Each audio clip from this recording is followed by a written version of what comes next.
Hello everybody, here's my Mamaw, and she's going to be making her old-fashioned pone bread recipe for you guys today. Yeah, and we're gonna use this right here. Remember, a long time ago you used to have buttermilk, but now you can't hardly find it in the stores. This is what you find, the powdered buttermilk. I like it better myself, but anyway. Well, the first thing I'm gonna do is my pone bread's gonna go in the oven. You can fix pone bread on top of the oven, and on top of the stove and fry it, or you can just fix it in the oven, and it's so simple. When you fix it on top of the stove, you just take spoonfuls of it and dump it in a skillet, but we're going to bake ours.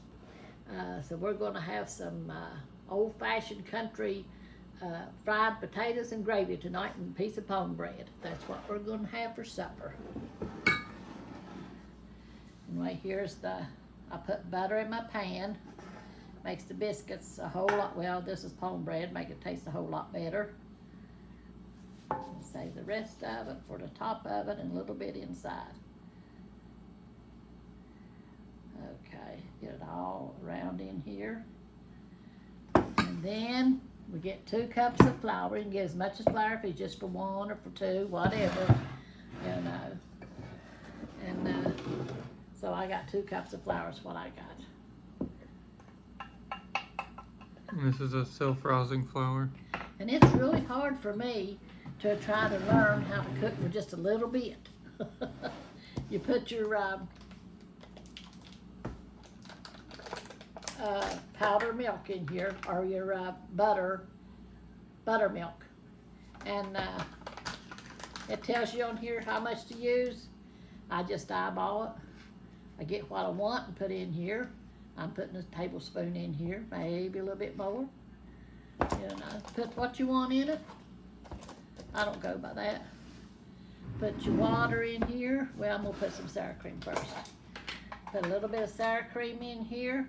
And you see the water on there? That makes it good. Pour it in there like that. Get you a scoop of sour cream. This makes it soft too.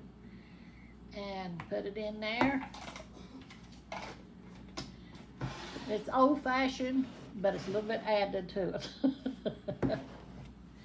But it used to be when we fixed pone bread, water and flour. That's what we used. It's what Mom used.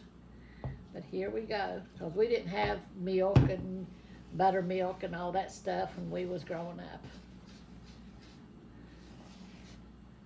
So we had just the bare essentials, or however you say it. How you say it? Bare necessities. Yeah, bare necessities. That's it. There's a song. It's a old cartoon. I think it was called Mowgli. Yeah. And the bear raised him, and the tiger, and all that. And the bear always sings that song about bare necessities. Yeah, I remember that. So you just stir this up and plop it in a pan there. I'm gonna put some butter in here too. And then you save a little bit of butter for your top. To brush on it with a brush. Yeah. You just mix all this up in here. It could be thin, thick, however. So this is about how I fix it, like this. Like that. Now, let's see if this pan's gonna hold it. I believe it will. Oh yeah. So we just pour this in here. Like that. So easy peasy, as Corey calls it. And we just do this. A little bit of butter's coming out, that'd be all right. And I'll give you that, I'll put some more on it, save some for when it's done too. We just pour some of this over it. And then we save some for the top. That's just gonna make it better. So, and Corey just pops it in the oven, 400. And then we're gonna read some to you. She's gonna read a few scriptures for y'all and pray for y'all, and I'm gonna go ahead and put this in the oven on 400 until it's golden brown on the top, or yeah, till it's golden brown, probably about 20 minutes. You just have to keep watching it. My oven, I'm still learning. So let me see here. let's see where we at. We'll be reading in Luke, the 11th chapter, starting at the 37th verse. It says, this talks about Jesus criticized the religious leaders. They wash, so everybody see them wash and wipe off like they're clean and something, you know. But God ain't worried about your outside, He's worried about your heart. It says, and as he spoke, a certain Pharisee besought him to dine with him, and he went in and sat down to meat. And when the Pharisee saw it, he marveled that he had not first washed before dinner. And the Lord said unto him, now do you Pharisees make clean the outside of the cup and the platter, but your inward parts is full of ravening and wickedness. Ye fools, did not he that made that which is without make that which is within also? But rather give alms of such things as you have. And behold, all things are clean unto you. But woe unto you, Pharisees, for ye tithe mint and rule and all manner of herbs, and pass over judgment and the love of God. These ought ye to have done, and not to leave the other undone. Woe unto you, Pharisees, for you love the uttermost seats in the synagogue and greetings in the marketplaces or markets. Woe unto you, scribes and Pharisees, hypocrites, for ye are as graves which appear not, and the men that walk over them are not aware of them. Then answered one of the lawyers and said unto him, Master, thus saying the reproaches us also. And he said, Woe unto you also, ye lawyers, for ye laid men with burden grievous to be borne, and ye yourselves touch not the burdens with one of your fingers. Woe unto you, for you build the scepters of the prophets, and your fathers killed them. Truly you bear witness that ye allow the deeds of your fathers, for they indeed killed them, and ye build their scepters. Therefore also said the wisdom of God, I will send them prophets and apostles, and some of them they shall slay and persecute, that the blood of all the prophets which was shed from the foundation of the world may be required of this generation, from the blood of Abel unto the blood of Zacharias, which perished between the altar and the temple. Verily I say unto you, it shall be required at this generation. Woe unto ye lawyers, for you have taken away the key of knowledge. Ye entered not in yourselves, and them were entering in ye hinder. And as he said these things unto them, the scribes and the Pharisees began to urge him vehemently, and to provoke him to speak of many things, laying wait for him, and seeking to catch something out of his mouth, that they might accuse him. That's the way they was, always ready to judge and accuse. And they didn't like Jesus Christ because he was telling the truth. And it says here, the Pharisees loved to think of themselves as clean, but their stinginess towards God and the poor proved that they were not as clean as they thought. How do you use the resources God has entrusted to you? Are you generous in meeting the needs around you? Your generosity reveals much about the purity of your heart. Jesus criticized the Pharisees and the lawyers harshly because they cleaned their outsides but not their insides. They didn't clean their heart up, you know. They still had wickedness in their heart. It says, remember to give a tenth, even their garden herbs, but neglected justice, loved praise and attention, loaded people down with burdensome religious demands, would not accept the truth about Jesus, and prevented others from believing the truth. They erred by focusing on outward appearance and ignoring the inner condition of their heart. See there? They didn't have a pure heart. If they did, they'd know who Jesus was. People do the same when their service comes from a desire to be highly respected rather than from a pure heart that is full of love and compassion for others. People may sometimes be fooled, but God isn't. Let me see here. People may sometimes be fooled, but God isn't. Don't be a Christian on the outside only. Bring your inner life under God's control, and your outer life will naturally reflect Him. If you're living for God and doing what you're supposed to for God, He tells you how to live out this way here and how to witness for Him. And people will see that. They will know whether you've got a pure heart or not, or whether you're just pretending. So we want to have a pure heart. We want to be pure and holy before the Lord, and let people see that Jesus lives within us. But and they will. They see. They know. You're not fooling nobody. If you're not wholly serving the Lord, purely and wholly serving the Lord, people knows whether you are or not, because your actions and what you do will show forth. You can't hide it forever, and you sure can't hide it from God. But anyway, I'm going to pray for all of you. Dear Lord Jesus, we just come to you, Lord, just loving you and praising you, Lord. We thank you, Lord Jesus, for everything that you do for us, Lord, for always showing us how to walk and how to talk, Lord. We thank you for that, Lord. We thank you for your word, Lord, and your love and your mercy, Lord. Lord, we just ask you to reach out there, touch our YouTube family, Lord, and you see the lost out there too, Lord Jesus. We just ask you to reach down, pick them up, Lord, take their blinders off, Lord. Let them see that they need you, Lord Jesus, and come to you before it's eternally too late, Lord. Lord, and where there's sickness, Lord, and whatever's going on, Lord Jesus, whatever the devil's throwing at your people, Lord Jesus, we just ask you, Lord Jesus, to put a hedge around your people and block the enemy from trying to destroy them, Lord Jesus, whatever it is, Lord. If they have situations in their home, if they're sick or afflicted, if they're in the hospital, Lord, or they're discouraged, Lord Jesus, we just ask you, Lord, to move upon them, Lord Jesus. Lord, and touch them. In your mighty name we pray, Lord. Touch our nation, Lord, our leaders, Lord Jesus. Lord, help them to always to look unto you for all the answers, Lord Jesus, and that they'll be guided by you, Lord, and ask you to touch Israel, Lord Jesus. Help them to find the peace over there that they need, Lord.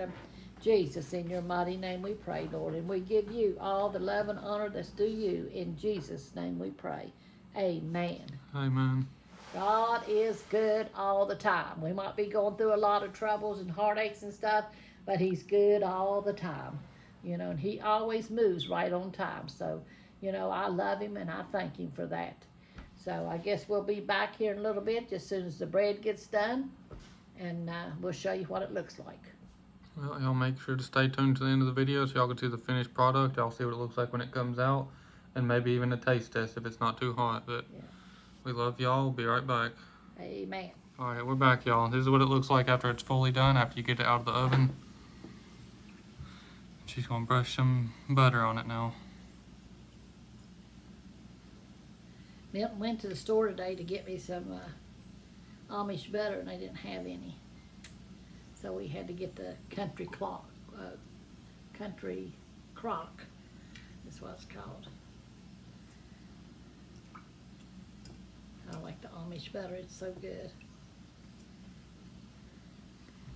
And this is going to be good too. We'll have some fried potatoes with it. See if we can get a taste test out of it. See if it's cut it. Or really hot. If you don't want to taste test it, you don't have to.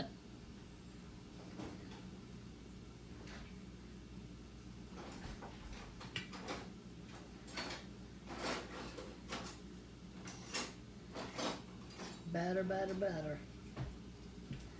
The more butter, the better. Yeah.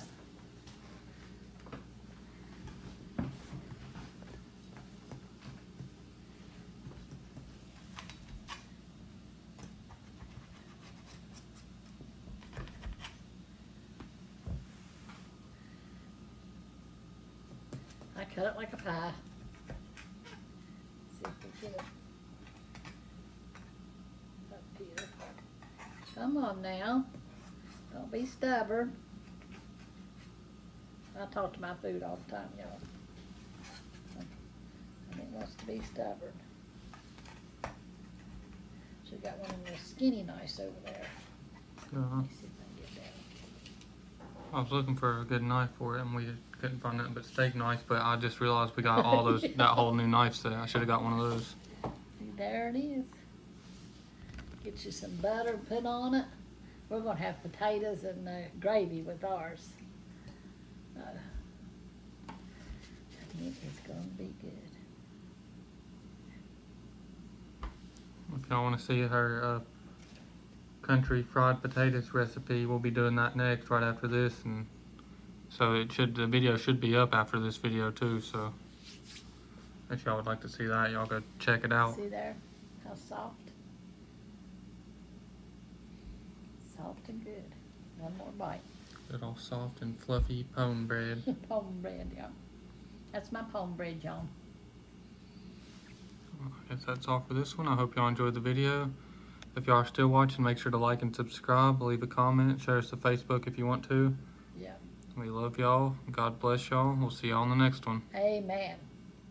For any new viewers, new subscribers, anybody who hasn't seen it yet, here's the cookbook. I'll let Mama show it to you. Yeah, it's got me and one of my chickens on it. And it says, my Mamaw's secret recipe and love. And that's what my secret recipe is, love. With gravy, it's coffee. If you know what I'm talking about. And then we open it up. It's got a plastic binding on it. It's made with some kind of shiny paper. It's like a laminated almost. Yeah, laminated almost. And there's a story how me and Corey got started in cooking on the YouTube. It started with my chickens. And it's got pictures of me and little Miss and me and Corey. And this is Corey when he was a baby with Pawpaw and with me. And there's me and Milton when we started our Sunday message. We done it outside last summer. And we had a hot dog community giveaway down at our church. And these were the people that helped me and Corey. And then the rest of it here, it tells the main dishes in it, what all we have in it. You see right here's my Mamaw's secret recipe. This tells the index of it. I can't read them little ones. Yeah, it's main dishes, side dishes, and desserts. Yeah, I don't have my glasses on it. But then you just go over through here and it shows the main dishes, and going over tells you the desserts and stuff, you know. But yeah, it's just got our recipes in it. Right here is a side dish. This is the, can't read the little writing. It's cat head biscuit recipe. Oh, cat head biscuits. That's my cat head biscuits. That's what one of the men called my biscuits in church, because I made them so big. And it's got almost 100 recipes. I think it's got 98 recipes in it. That's what I was going to look on that and see. Yeah. There's 98 pages, so it's probably close to 98 recipes. Yeah. Because some of the pages are not recipes. You can tell them how many pages on each one. Yeah, it goes, there's from 9 to 44 is main dishes, 47 to 70 is side dishes, and then 73 to 98 is desserts. So that's our cookbook. And we're selling them for $30 a piece. Yeah, and we'll pay the shipping. We send it out to y'all, and we'll pay the shipping. We throw a tea and a few other extra things in there, like cards and bookmarkers and stuff. We put in there extra with it, and we pay the shipping and any shipping costs. So it's just $30 for the book, and that's it. Yeah. And you could send it in PayPal. Here's the information here. If you wanted to order one, then you could send it to the P.O. box. Here, you could send money order, a check, cash, whatever you want to send. That's up to you. But you send it to this P.O. box, and make sure to put your address on the inside of the card so we can read your address. And we'll send it out to you the next day after we get it. And if you don't have that stuff, if you don't have a way to send it like that, then, and you have PayPal or Cash App, if you want to send it this way, that's fine too. You could send it to this PayPal or this Cash App. And as soon as we get it, make sure to put your address in the order. Whenever you send the money through Cash App or PayPal, you could put your address there, and we'll send it out. I'll picture it, and we'll send it out as soon as we get it.